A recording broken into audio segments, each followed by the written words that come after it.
Banana shake तो ये सबको पसंद है। सुबह के नाश्ते में तो ये सबका फेवरेट है। टेस्ट में भी अच्छा है और पेट भी भरता है। लेकिन क्या आप जानते हैं कि आयुर्वेद के हिसाब से केला और दूध ये एक स्लो पॉइजनिंग हो सकता है। दूध और केला ये दोनों भी प्राकृतिक रूप से ठंडा और पचने में भारी होता है। लेकिन पचने के बाद केला खट्टा हो जाता है और जब ये दोनों साथ में मिलते हैं तो फिर दूध फटने लगता है और इससे शरीर में आम यानी कि टॉक्सिन्स तैयार होते हैं। ये आम या टॉक्सिन्स हमारे शरीर के नसों में और स्रोतों में जाकर रुकावट पैदा करती है, जिसके कारण हमें साइनस, सर्दी, जुकाम या स्किन पर रैश आना या पेट फूलना जैसी दिक्कतें होती है। अब आप सोच रहे होंगे कि मैं तो दूध और केला दोनों भी बचपन से खाता आया हूँ, मुझे तो आज तक कुछ भी नहीं दिक्कत हुई है। इसका भी जवाब है ये 3 कारण। सबसे पहला कारण है अग्नि। आयुर्वेद में अग्नि यानी जाठर अग्नि को सबसे महत्वपूर्ण माना गया है। अगर आपकी जाठर अग्नि तेज है तो यह आपके टॉक्सिन्स को भी डाइजेस्ट कर लेता है। दूसरा कारण है सात्म्य। अगर आप केला और दूध का सेवन बचपन से करते आ रहे हो तो आपका शरीर इसके प्रति अनुकूल हो जाता है यानी यूज्ड टू हो जाता है, इसलिए आपको ये सारी दिक्कतें तुरंत नहीं होती। तीसरा कारण है सक्रिय जीवन शैली। जो लोग भारी शारीरिक श्रम करते हैं या रोज व्यायाम करते हैं तो उनकी अग्नि भी तेज होती है और ये भारीपन को भी पच लेता है।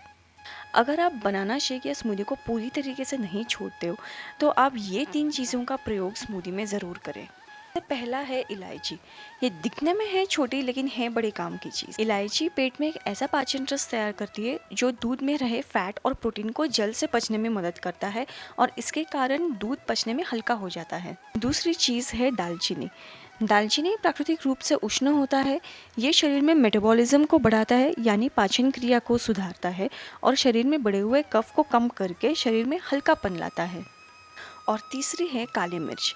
काली मिर्च भी प्राकृतिक रूप से उष्ण होता है और ये बढ़े हुए कफ को कम करता है और दूध और केला दोनों साथ में खाने से जो म्यूकस तैयार होता है इस म्यूकस को कम करने में भी मदद करता है। कुछ चीज़ें ध्यान रहे। सबसे पहली बात, ये सारे मसाले आपको चुटकी भर ही लेना है, इसका ज़्यादा प्रयोग करना नहीं है। दूसरी बात, ये मसाले दूध और केला इस कॉम्बिनेशन को परफेक्ट नहीं बनाता, लेकिन ये मसाले पाचन को सपोर्ट करता है, म्यूकस कम करता है, गैस और भारीपन को कम करता है और शरीर में होने वाले आम या टॉक्सिन्स को कम करने में मदद करता है। और तीसरी बात, कभी भी ठंडे दूध को केले में ना मिलाएं। दूध हमेशा गर्म करके उसे गुनगुना होने दें और फिर ही इस्तेमाल करें। और ध्यान रहे, हेल्दी रहने के लिए सिर्फ खाना नहीं, सही तरीके से खाना भी ज़रूरी है।